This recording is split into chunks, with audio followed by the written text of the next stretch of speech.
Welcome to Santa Barbara Talks with Josh Molina. If you're new to this podcast, please hit subscribe on YouTube and also visit my website, santabarbaratalks.com.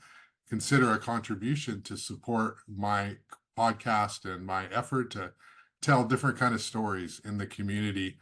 I am so excited about my guest today. There's so much buzz around her city council campaign, and I'm really looking forward to this conversation. Wendy Santamaria, thank you so much for being a guest on this show. How are you doing today? Hi, Josh. Buenas tardes a todos los que están viendo. It is so great to be here. Thank you so much for having me. Thank you. I've obviously reported on you and I've seen you doing things in the community for a while. And I just recently got to, talk to you a little bit, and this is going to be a great conversation. And I know when I was told that you were running for city council, I immediately thought, wow, that's going to be a really formidable campaign because I've seen your work with tenant protections and you've been in the community working and doing the work, and people know who you are and you have a reputation. And so I thought, wow, that instantly excites this campaign. So I'm looking forward to talking to you. Let's just start off right at the beginning, Wendy. Why are you running? What makes you want to run for Santa Barbara City Council District 1? Well, Josh, I've been both living and organizing in the Eastside community for years, especially with working families who are facing evictions or displacements in other forms. And, the cost of living crisis is really the perfect storm between low wages and higher rents every year. And honestly, I just can't sit idly by and watch our community and our district continue to bleed members. And so many of the people that are getting displaced is our Latino community, is the people that are being usually excluded, who don't have access to resources, or who may have a language barrier, or for some other reason or another have been neglected and ignored at the city level.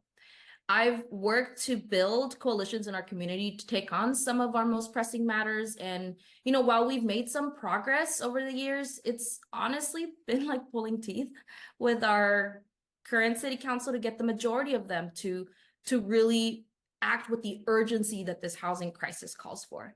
And so the reason I'm running is because I did the math. There are 7 members on the city council, including the mayor.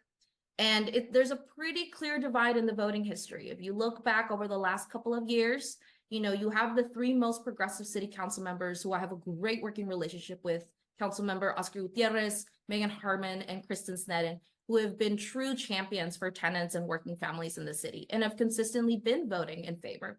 But on the other side of the spectrum, you have our mayor, Councilmember Eric Friedman, Councilmember Mike Jordan, and of course our incumbent Alejandra Gutierrez, who have consistently voted no on popular ordinances such as rent stabilization and other tenant protections.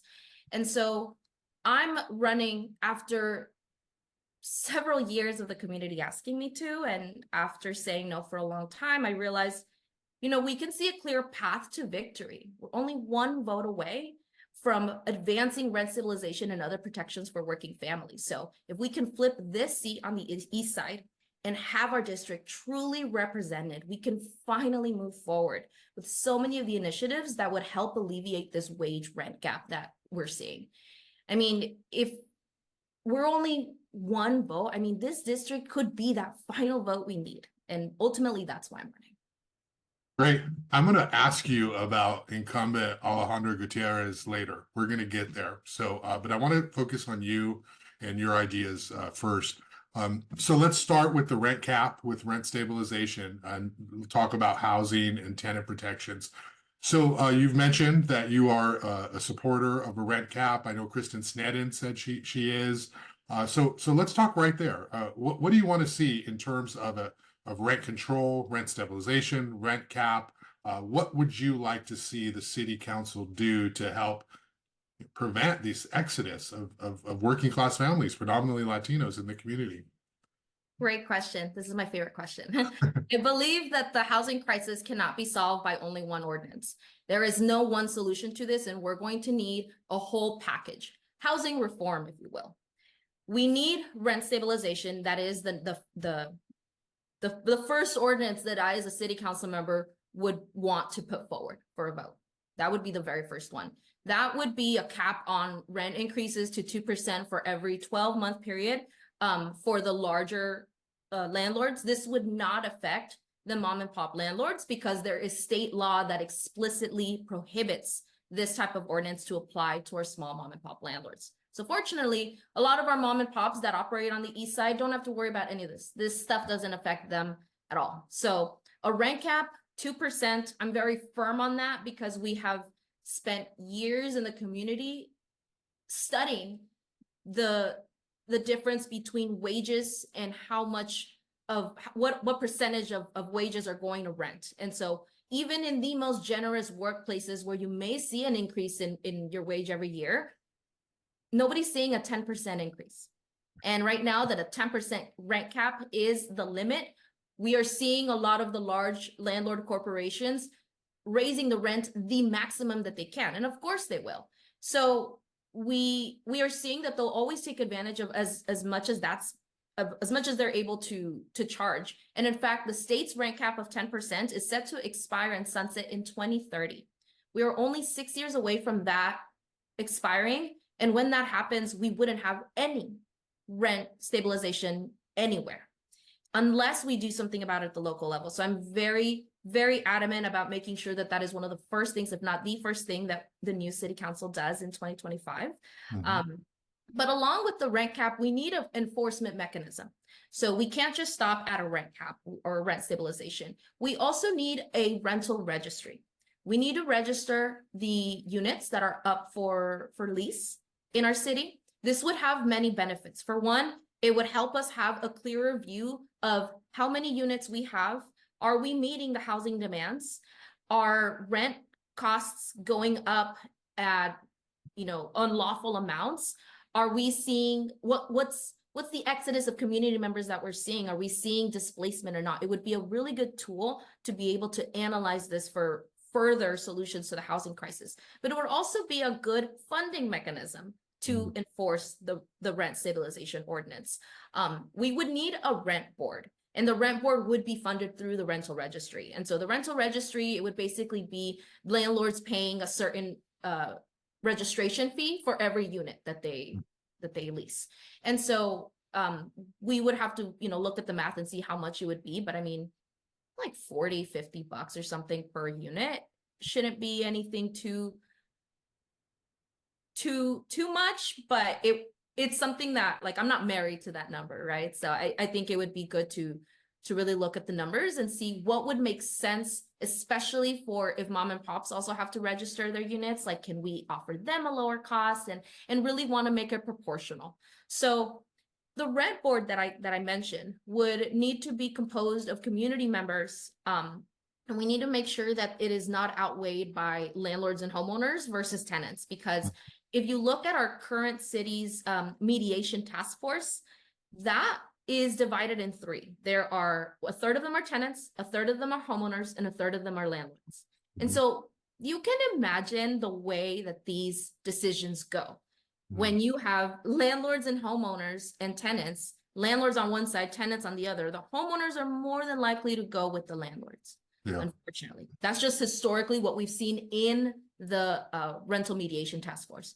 And so I envision the rent board really replacing the rental mediation task force, because we have received countless reports from the community that task force has just not been efficient. Unfortunately, it has not been an efficient use of our funds, especially now that we are in a budget deficit. We need to make sure that we are not just trying to pay for things and not know where we're going to or how we're going to pay for them. I want to make sure that everything we propose has a funding mechanism and or that we can repurpose existing funds. That way that this is something that we can enforce.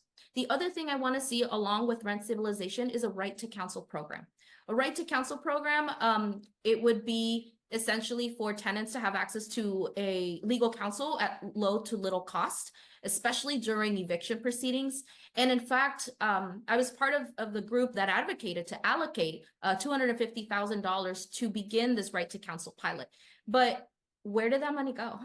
I mean, the city approved it, they voted on it, and it was set aside, but it hasn't yet to be used. And so in my term as a city council member, I would want to make sure that that money is put to good use and that we are able to have a successful pilot program to then, find further funding to keep it going. So I want to make sure that we're using our tax dollars as efficiently as possible for this. Okay, so a multi-pronged approach to dealing with this issue. It's not just one thing. I want to ask you about the 2%. You're saying a 2% cap, and the landlords, the property owners, the property managers, some of whom have been in the news a lot lately. They go to this bigger picture conversation. They say, what do we want as a community? Do we want better housing? Do we want more housing? Well, we're going to have to renovate this old stock. And a lot of the housing stock in Santa Barbara is it's old and it's in need of repairs. It's in need of renovations. And so they're saying, hey, we don't want people living in unsafe conditions. So we have to go in there. We have to, get people out, and then make the improvements, and then we'll re-rent it again. And that's the best way to improve the overall quality of housing. That's what they say, of course. But then we know the other side of that is, well, are they really doing that for that reason? Or are they just doing it to get people out so that they can increase the rent and maximize their profits? And that leads to people who live there not being able to come back. But what do you say to those property owners, those landlords, these companies that are trying to renovate these units? Is there any truth to what they're saying, or are they just saying that so they can make as much money as possible?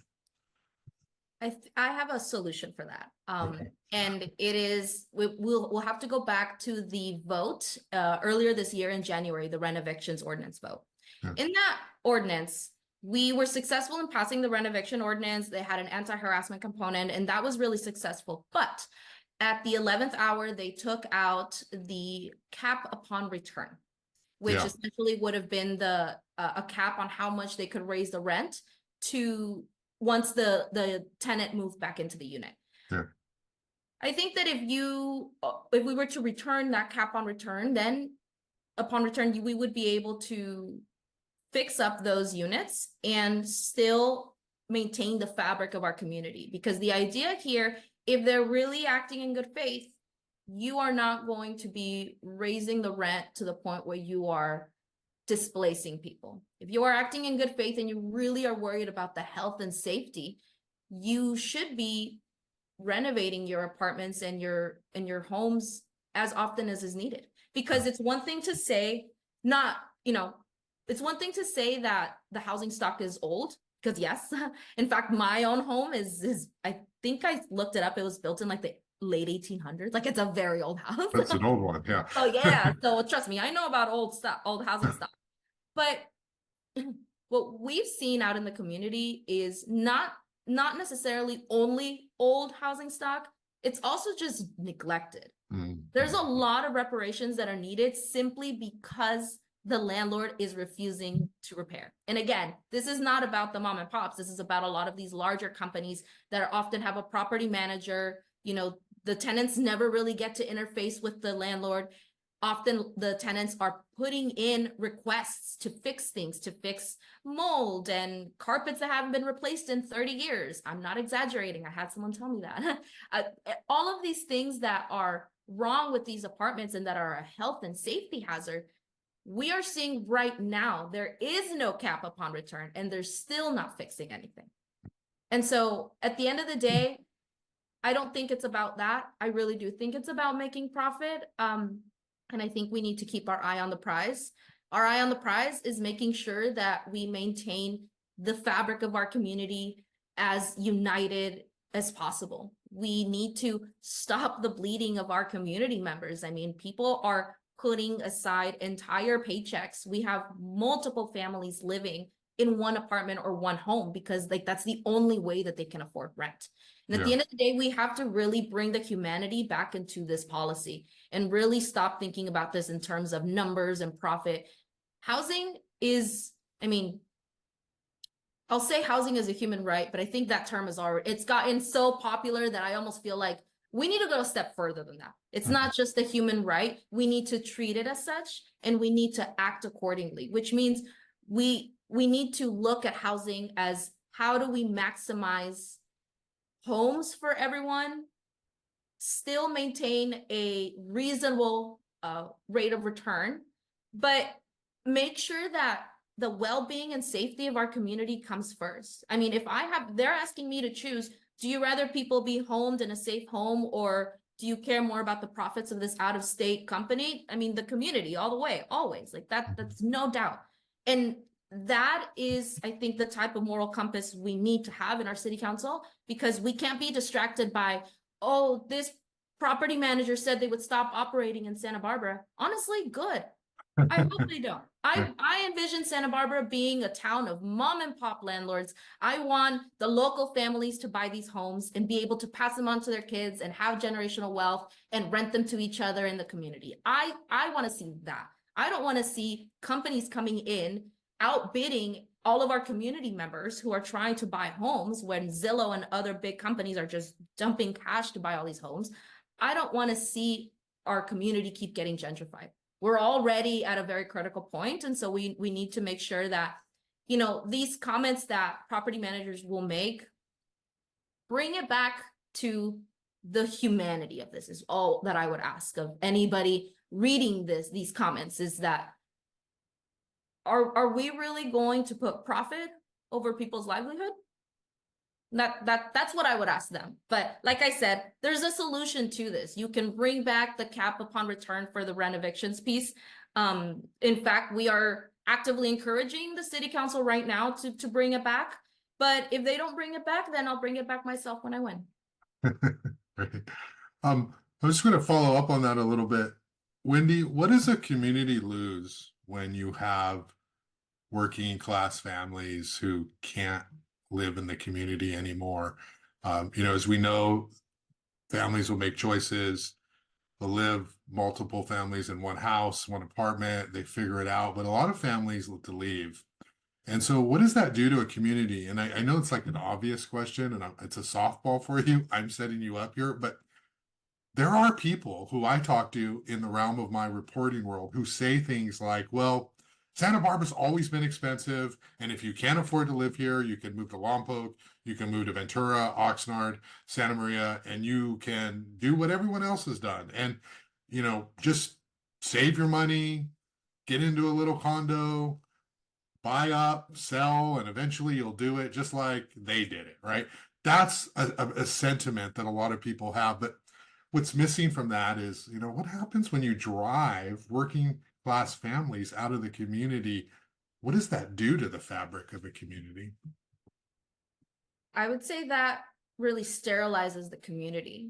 You lose the soul of our community. I mean, if you say to everyone, well, if you can't afford it here, just leave. If everyone really did that, you wouldn't have people working all the establishments that people want to frequent. You wouldn't have, you know, our small business owners. That's like telling our small business owners, oh, if you can't afford it here, then just go somewhere else. Mhm. Or that's telling parents of children, oh, you know, if you can't afford it here, then uproot your child and move them out to some other district. Mhm. It's telling people to abandon their life because they couldn't earn enough money. And at the end of the day, what we need to do is ensure that Santa Barbara, as beautiful of a place as it is, you know, if you live here, you have a right to not be displaced from here.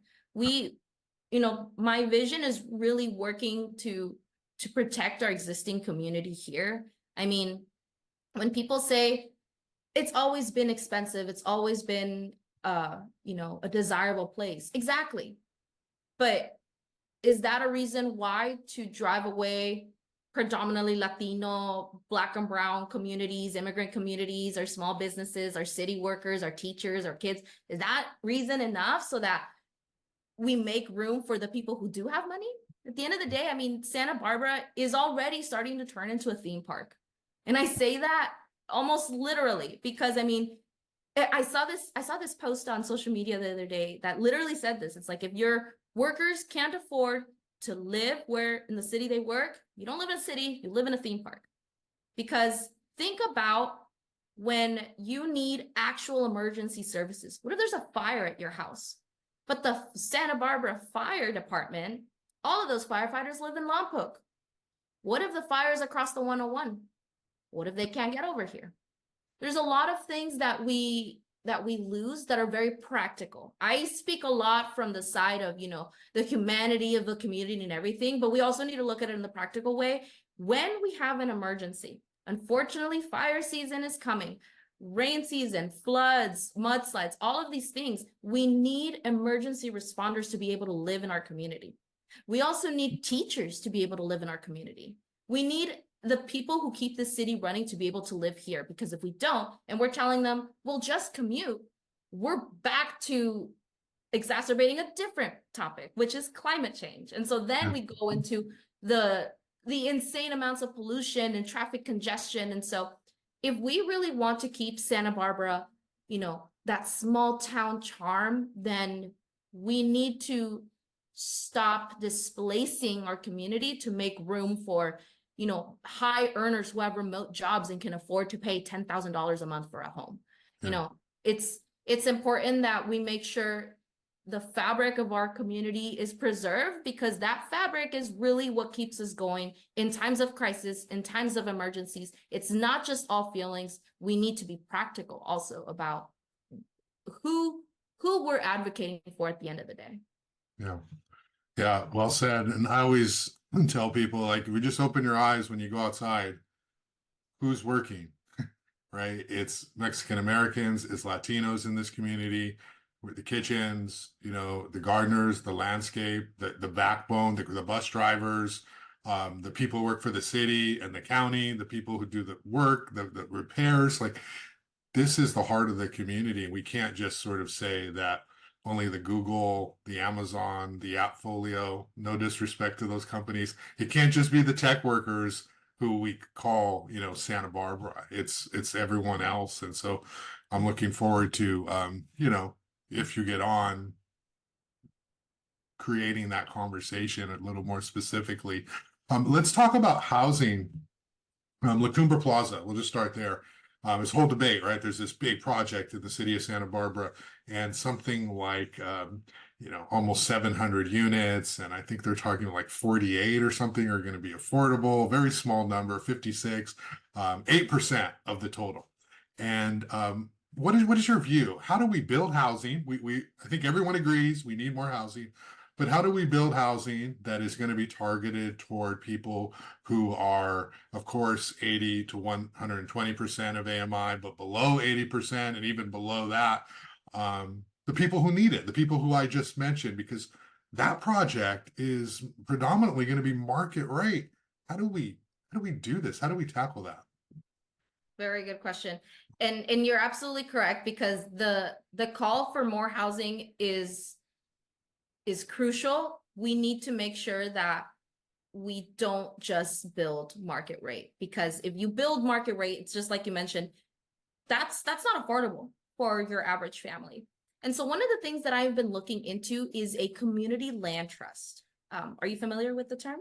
No. I can explain it a little bit. So community land trusts are essentially this form of shared equity ownership. So they use public and private investment funds. They acquire the land on behalf of a specific community.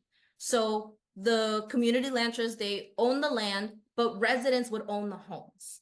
And so even though you can't sell the land itself, you can sell the home. You have the exact same rights and you enjoy full and exclusive use of the property, everything that you would as a homeowner. With a community land trust, you would still be able to buy and sell your home, right? And so I think a lot of the talk around housing affordability, and when we talk about tenant protections, we're trying to keep the people who are in crisis from falling into homelessness, because the solution to homelessness is not just providing the homeless with housing, but it's preventing people from becoming homeless in the first place. But other than that, I mean, a lot of tenants want to take that step forward to home ownership. They don't want to be tenants forever. Some people do. Some people are okay with it. Others are not. But with a community land trust, you could have the community buy homes. They could sell them. The community land trust would have a right of first refusal for them. And there's also a cap on resale profits. So that way that housing remains affordable for the next owner. And so there's usually restrictions that you can't sublet your property, so you can't use it as an investment property. The idea is these would be homes that families would be able to purchase to live in, which is what homes were initially intended for, right? And I know that it has really gotten out of hand for people to be using homes and housing as an investment. I understand the appeal. The appeal is that everybody needs it. The appeal is that there is a case at the Supreme Court currently debating whether being homeless should be illegal and should you get arrested for it. So of course, if you are up against, do I pay thousands and thousands of dollars or do I go to jail for being homeless? Yeah, you're gonna have to pay that much money. So I get why people wanna, use it as an investment, but community land trusts would allow us to acquire land on behalf of the community, have people buy those homes, and the best part is that they can pass the property lease and ownership of the home to their children. So we could still be promoting generational wealth building within families.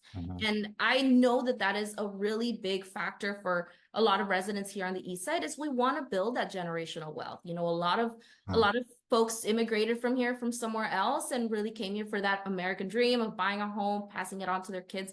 We want to facilitate that. And so one of the ways to do it would be through a community land trust. And the best part about them is that you could also use a community land trust for public recreational spaces.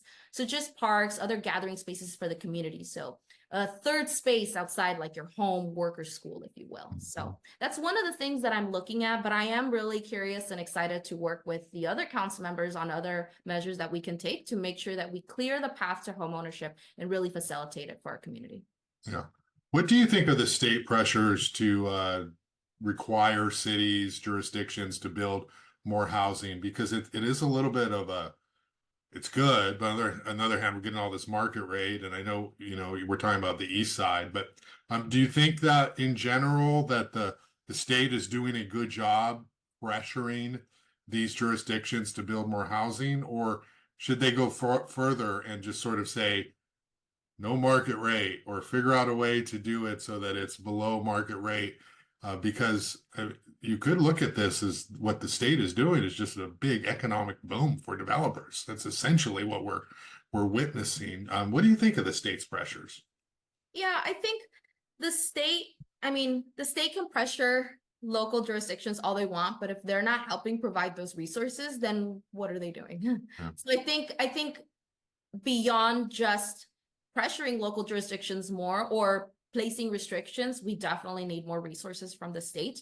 But in a year where we're seeing less and less resources, that's where we have to get creative with where we're going to acquire funds from and how do we not just build affordable housing, but preserve the existing affordable housing. Every time we lose an affordable housing unit, that's one that we're not going to get back anytime soon. And to preserve existing affordable housing, we go back to tenant protections. We go back to preserving the community that has lived in these apartments, in these homes for decades, to the point that the rent has naturally stayed at a lower rate. These are often the targets for displacement, and they're the targets for renovictions and other mass evictions. So we need to make sure that in response to the state's lack of resources is we need to really approach this at our local level from a community perspective and see what is actually feasible with the wages that working families earn here. I want to ask you about hotels. Do you think Santa Barbara should be approving new hotels at a time when we have this housing crisis? Because we've seen these developers come in and say, it's easier for us to build a hotel from a permitting perspective, from a profitability perspective. We saw that downtown on State Street with that hotel project. But we have a housing crisis. We have hotel bed taxes, transit occupancy taxes declining. What would you do on the council when it comes up to this conversation about hotels versus housing? Personally, I would not be approving more hotels. Yeah. We have a lot of great hotels here, and I think that's enough. But we are also seeing a decline in profits that our current hotels are seeing. And one reason for that is all of the illegal short-term Airbnbs in the city. And so I'm sure you've heard the city has finally been cracking down on these illegal Airbnbs. that program has actually been a huge success. So I do want to commend the city on that. And I am very happy that after all of the community's advocacy, you know, it actually went forward and it came under budget. So I think the reason I bring that up is because the more we crack down on these short-term Airbnbs, the more that the revenue and clientele will go back to our current hotels. And at the end of the day, it's like, I mean, you said it yourself. We are in a housing crisis. We only have so much land. We are literally between mountains and ocean. And we want to preserve the history and the charm of our town. So we're not going to be building skyscrapers. So the limited housing that we have, we need to, or not housing, excuse me, the limited land that we have, we need to make sure that we are using it primarily to meet the local community's needs. Because really, when you are building more hotels, what you're telling the community is, I prioritize tourist dollars over you, over the taxpayer who is really funding the city year round. And so we need to allocate our tax dollars, I think, proportional to who's paying those. That's our local community is the one paying the majority of our taxes, the majority of our city budget. That's where it comes from. We need to invest that money instead in projects that are going to help and benefit us. I mean, what is a working family gonna do at another hotel? Like, they're just gonna walk by it. They might work at it, but I mean, other than that, I mean, it's not really a benefit to the local community. It's really a pitch to tourists to come here. But at the end of the day, I mean, tourists will always, I think tourists will always continue to come here simply because of the nature and the beauty of Santa Barbara, which is originally why it became so popular, right? So I don't approve of more hotels being built. I would 100% prefer housing or commercial residential mixed use buildings instead. But we need to make sure that whatever it is moving forward, that we prioritize local community over tourists. Okay. Let me dive in and talk to you about the city council, ask you some questions. So let's get a little specific here. And I mean, that's one of the reasons I enjoy talking to you is you don't pull any punches. You say it how it is, right? And that's so different than most elected officials. What do you think of this council? How would you assess their effectiveness? You already sort of outlined that there's 3 who are kind of very steady pro-housing votes on the council, pro-tenant protections, and then there's the others that, you know, have not been consistent with that.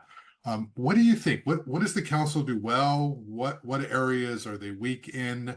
What's your assessment when you look at this board in the context of, I can get on there and do better?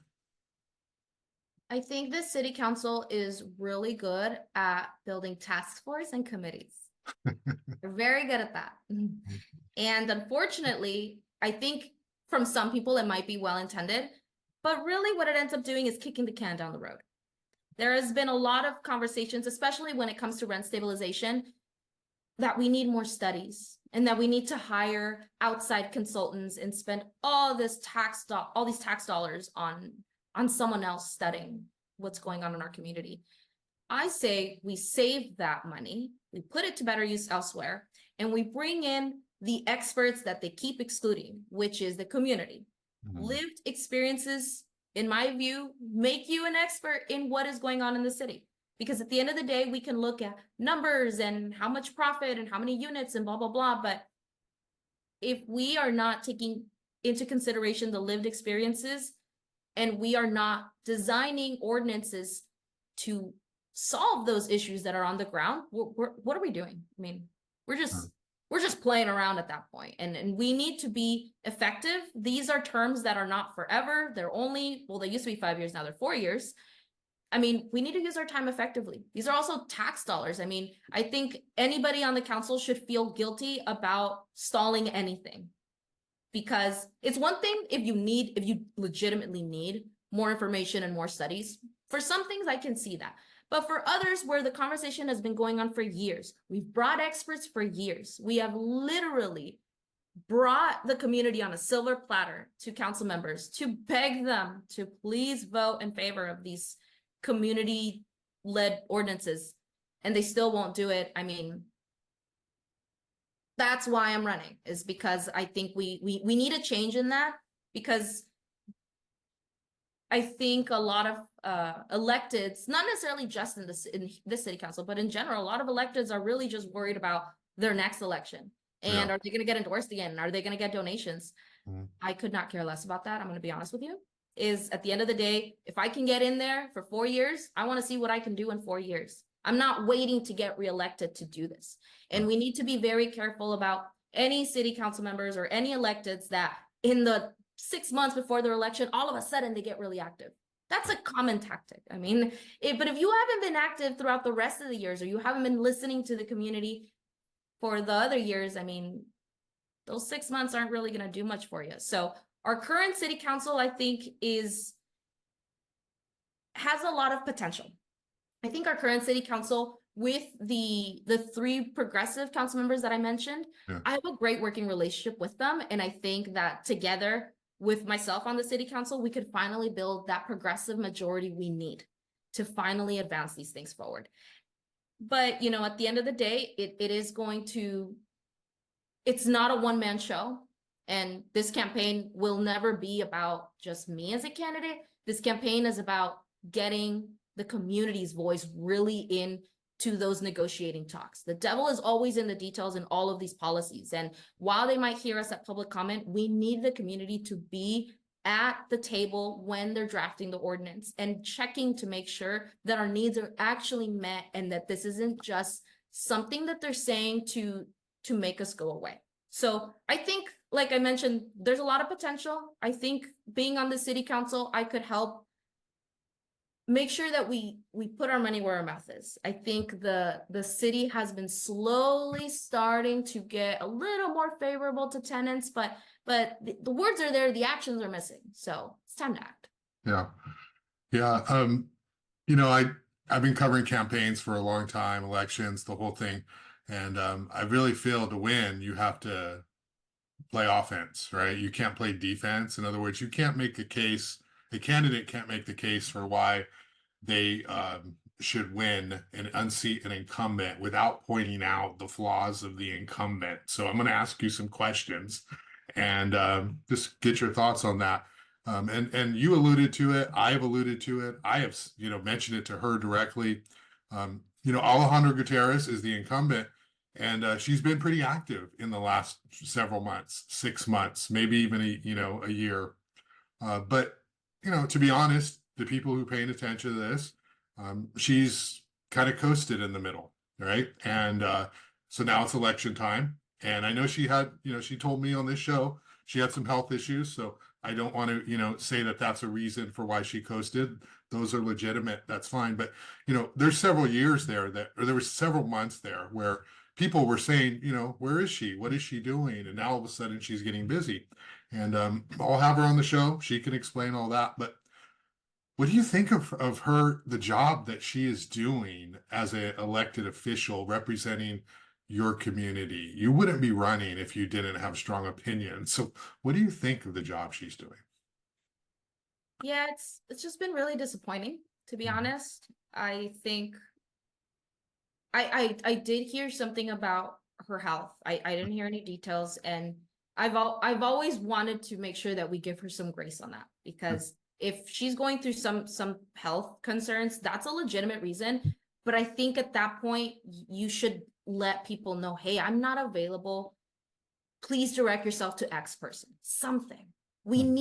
We still need some representation. And if she wasn't healthy enough to sit on the council, I mean, maybe it's a matter of stepping down. Like, I think there needs to be some responsibility taken for the lack of representation.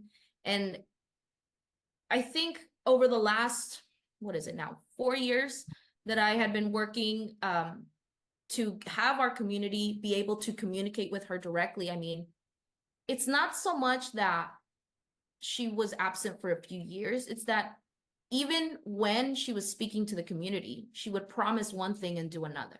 That's ultimately what made the community just lose all hope.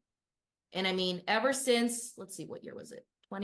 At least 2021, at least, people or families in the community were so upset at, if you look back at those votes, I mean, we would be like one vote away from, rent stabilization or just cause or whatever. And there were a lot of things that she would vote no on. And this was after meeting with community members on the east side and telling them, yeah, I'll support it.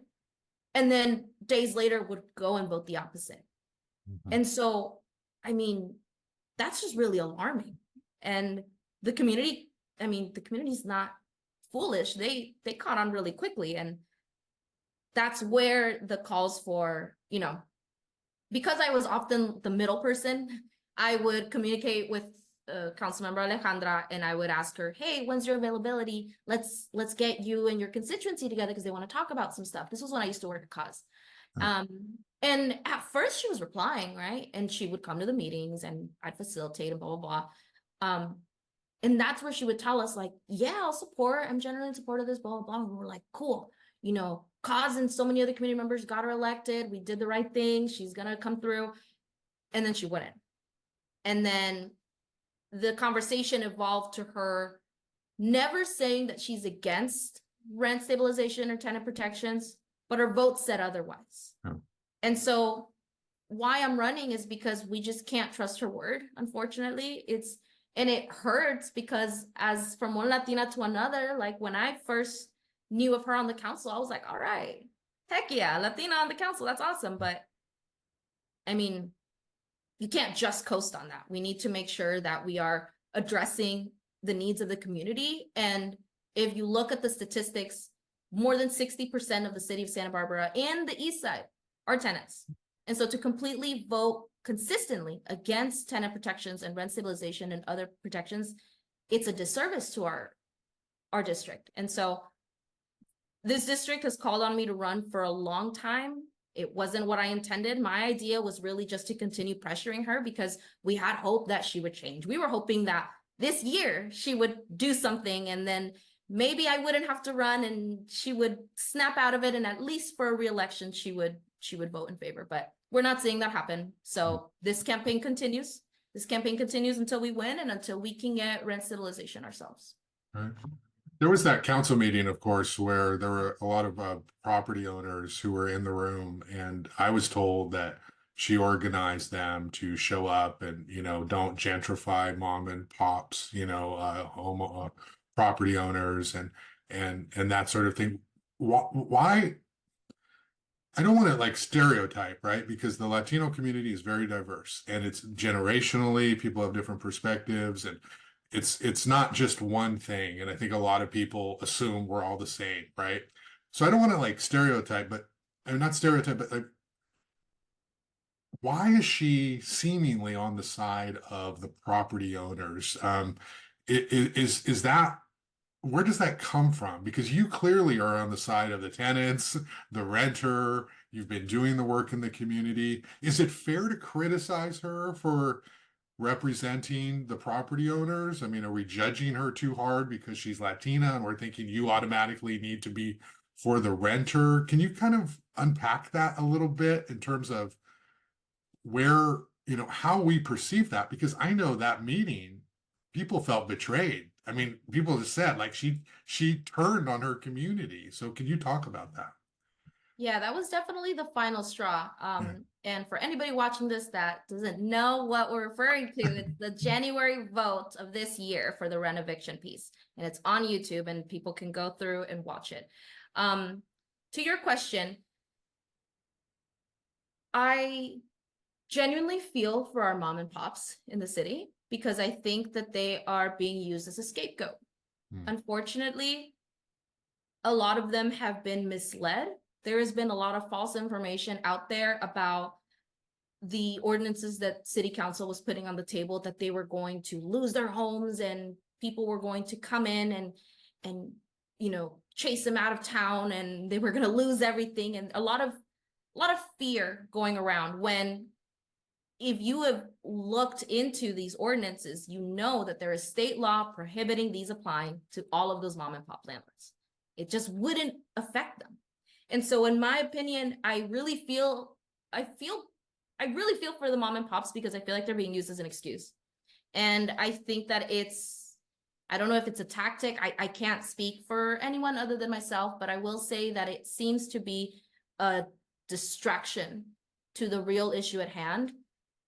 The mom and pops have never been our enemies. And in fact, that meeting, I had multiple mom and pop landlords come up to me afterwards, after I gave public comment and explained that this wasn't going to affect them. And I did it in Spanish because they weren't understanding. I heard them. It's because I say that because I heard them sitting behind me in Spanish saying, ¿Qué dijo? No entendí. Like they were saying that they didn't understand. They had no idea what was going on. They were there holding the sign and they didn't even understand what was going on. And that's another whole issue that I want to tackle when I'm on the city council is the accessibility and the language barrier there. We really need to address that even more.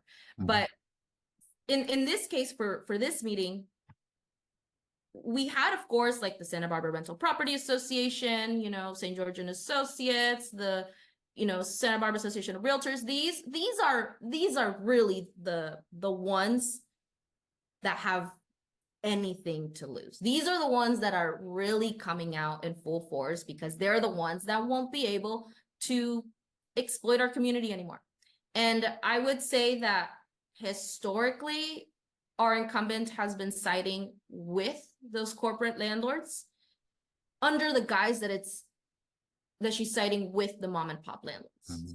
So I don't think that it's necessarily about, you know, the mom and pops. Like, we need to leave them alone. We need to, if anything, we need to help our mom and pops, are the people who are finally able to become homeowners. Like, let's help them preserve that generational wealth. Like, let's help them be able to fix up their homes, protect them from floods, all that good stuff. But let's not get distracted.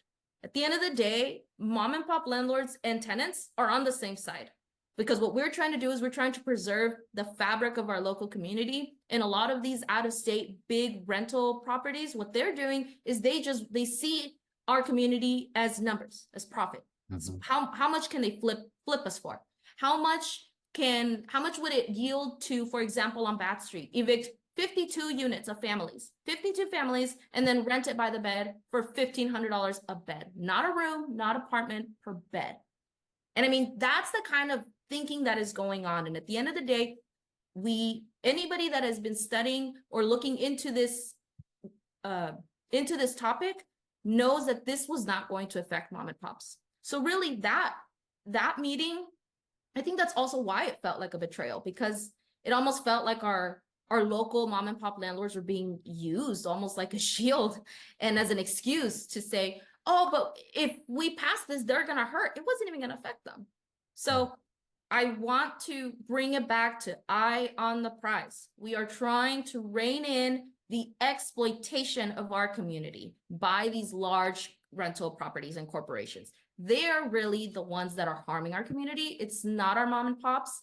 And I want to make sure that in our platform, our mom and pops also need to make sure that they're listened to and that their needs are also addressed, and that we're not affecting them disproportionately when we're cracking down on these bad apples. At the end of the day, it's really just about making sure that we put a halt and a stop to that sort of exploitation and displacement. Okay, great. Thank you.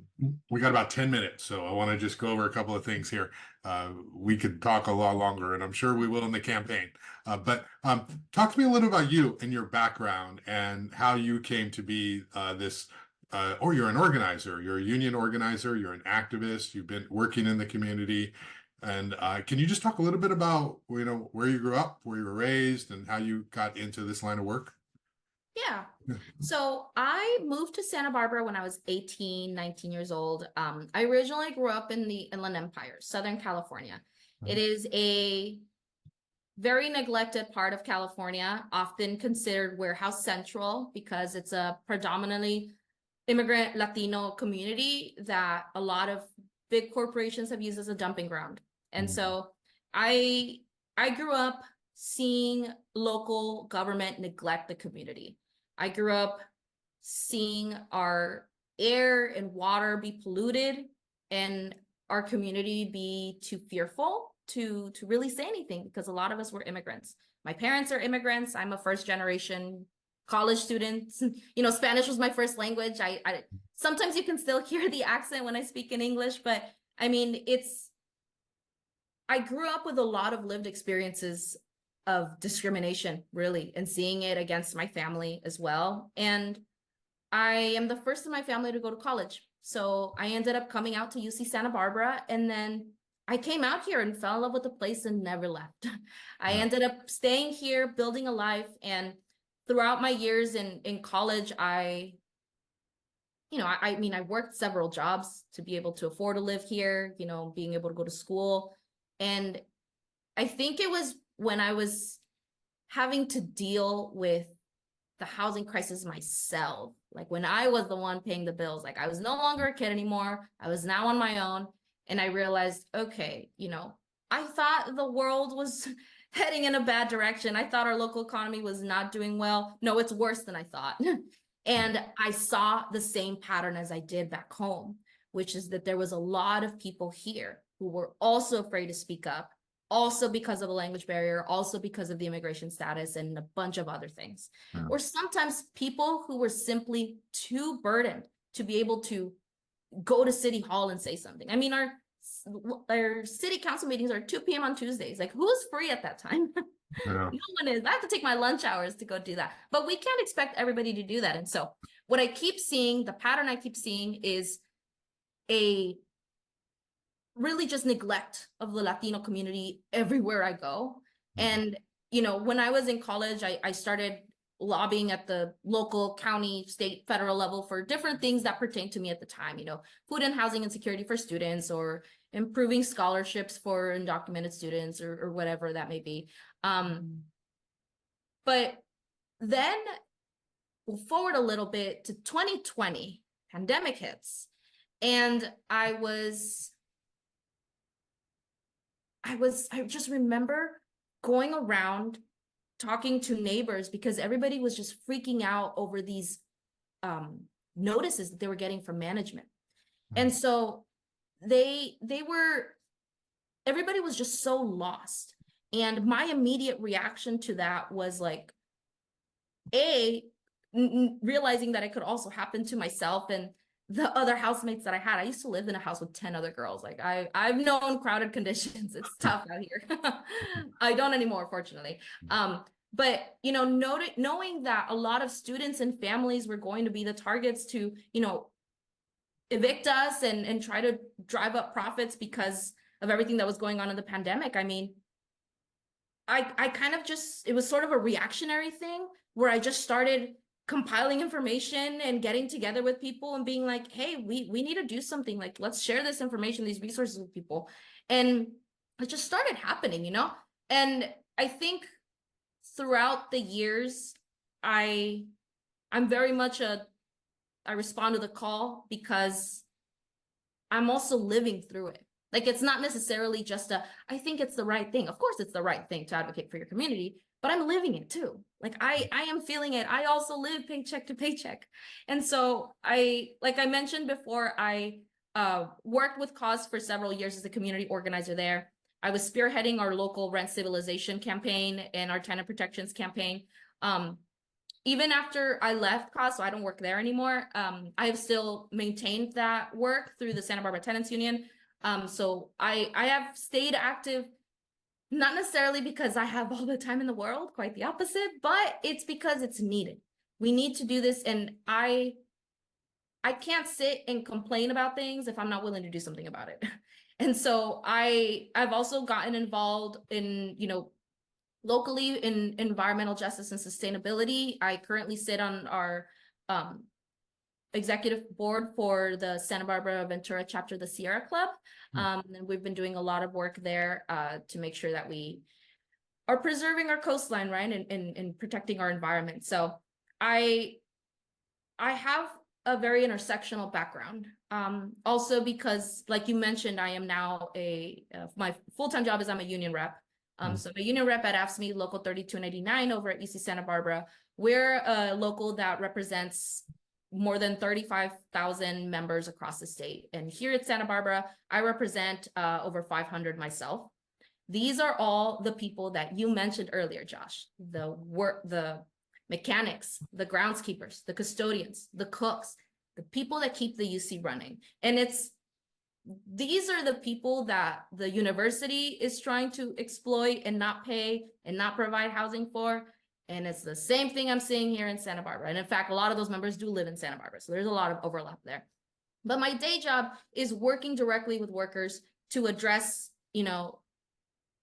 unfair working conditions, all of these things, because at the end of the day, the cost of living crisis is really just, it's about wages and it's about rent or cost of living, right? And so I've wanted to make sure that, even as pro-union as I am, like I've been a union member, I've been a shop steward, I've sat on a bargaining team for my own contract, I'm now a union rep. All of that union work would be for nothing if we keep seeing rents skyrocket. Because as much as we can win historic wage increases, all that money is going to go to the next rent increase. So we need to make sure that we're empowering our community to advocate for themselves in the workplace, but also advocate for themselves for a healthy and safe and affordable home. So a lot of, my background of why I'm even doing this, I kind of did it out of necessity, to be honest, is I was living paycheck to paycheck, and I was living at a time when, I've also been experiencing housing insecurity, and a lot of this is I'm fighting for my neighbors, for myself and my family and my community. And so one thing just led to another, and now I'm here. Yeah. That's great. My father was born in Mexico, and I'm the first person to go to college too. And when I grew up in Goleta, Santa Barbara, we moved like pretty much every year. So I'm one of these people who I claim like the whole South Coast is where I grew up, because I went to different elementary schools every year. And that must have been tough, right? Because well, it's horrible. Like nobody wants to hear me whine, but it's like, when you're a kid, don't think of me, think of some kid out there. When you have to start at a new school, it's hard. It's hard to make friends, and people don't know you. And then, there's the whole kids are, you get bullied, they could be mean, and then, you have to pick up and do it again and again and again. And then, you come home and your parents are both working and you're by yourself. And then, you don't really have the support academically, and, that's the whole story, right? And that part of our community that's still such a big part of our community. It still happens, exacerbated during COVID. And we do need elected officials to, stay true to, the people, that they represent, and how they grew up, and not sort of, and I'm not saying anyone's done this, not sell out when they get in office. It's so important. Don't you worry. There's one thing about me is I can't be bought. There is no amount of money that can buy me. And that is the one thing that the community can rest assured. When it comes to our working families, tenants, our local community, I'm there. I'm there when your union's going on strike. I'm there. I will help you. Your building's getting mass evicted. I will be there to provide resources myself in Spanish. I will do it myself because I've been doing it. And as a city council member, I don't want that to change. I want to continue on the work that some of our other council members have done, that they are out in the community, especially members like Councilmember Oscar Gutierrez has been really good about it. Being out in the community, we need to make sure we're accessible. And I know you're saying nobody wants to hear me whine, but what you're saying is so true. And what you're saying is almost verbatim the stories that I keep hearing over and over again from families. And one of the worries that a lot of parents, and a lot of times it's single moms, that's the worry they have, is they'll say, my kid is like, I'll move, I don't care, I'll make it work, but I don't want to uproot my kid. And it's tragic, but we have ways that we can solve this crisis. It's not going to be one solution, and it won't be overnight. But I think that if we have electeds that are responding and truly are of the community and for the community, I think we can really make some progress. And I am genuinely hopeful for everything that we could accomplish. Well, great. I appreciate your time. I'm looking forward to covering this campaign, because you're going to force the other candidates to work hard to keep up with you, to articulate specifics on issues. And as for a journalist, as a reporter, that's what we want. We want accountability. We want people to actually say specific things that the voters, the constituents, can trust. And so it looks like you're definitely headed in that direction. You just got a big endorsement too, I read in a press release. So I don't, as we can sign off here, but what was that all about? Yes, we just received the endorsement from Cause Action Fund, which for anyone here who is not familiar with Cause Action Fund, they are a working families community organization that works to advocate for tenant protections, and they're the ones that have been leading the rent stabilization campaign for years now and have been working to get, you know, electeds that represent working families. So I know other candidates endorsed. Ultimately, the grassroots leaders unanimously endorsed me, and I am incredibly grateful for that. Cause Action Fund has a long-standing history of trust and relationship building with the Eastside and the Latino vote. So it is a very big endorsement, and I am incredibly grateful to have earned that. So we will make sure that we capitalize that. We're going to keep that momentum going, and I'm excited for you to continue covering this race. Great, thanks. And how can people reach you? The email or Instagram, or what? How do you want people to reach out to you? Absolutely. So if anybody's on Instagram, you can follow us at Vote Wendy for SB, not the number 4, all letters. And for those of you watching, Saturday, May 18th, we have our official campaign kickoff at Ortega Park, at the place where there used to be picnic tables and there aren't anymore. Don't worry, on the city council, that's one of the things I want to work with Parks and Rec to make sure we bring those picnic tables back. But right there, we're going to kick off officially our campaign. And we are going to share our platform with folks. It will be a both English and Spanish event because we want to make sure that it's accessible to the community and the people that live there. We'll have food, and most importantly, we will have an opportunity for everybody to give their input on what they want to see in a platform for city council. Because I have tons of ideas and I could go on forever. But at the end of the day, this campaign and this platform has to be by and for the community. And I can't claim to know all the answers. No one can. So please follow us at Vote Wendy for SB.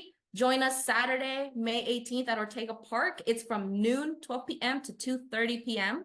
We'll have food, and we will have lots of opportunities to chat and for you all to please provide your input on the platform, what you want to see on the city council. These are your tax dollars, so people deserve to have a say. Wendy Santamaria, thank you so much for your time, and we'll talk soon. Take care. Appreciate it. Thank you, Josh. Take care.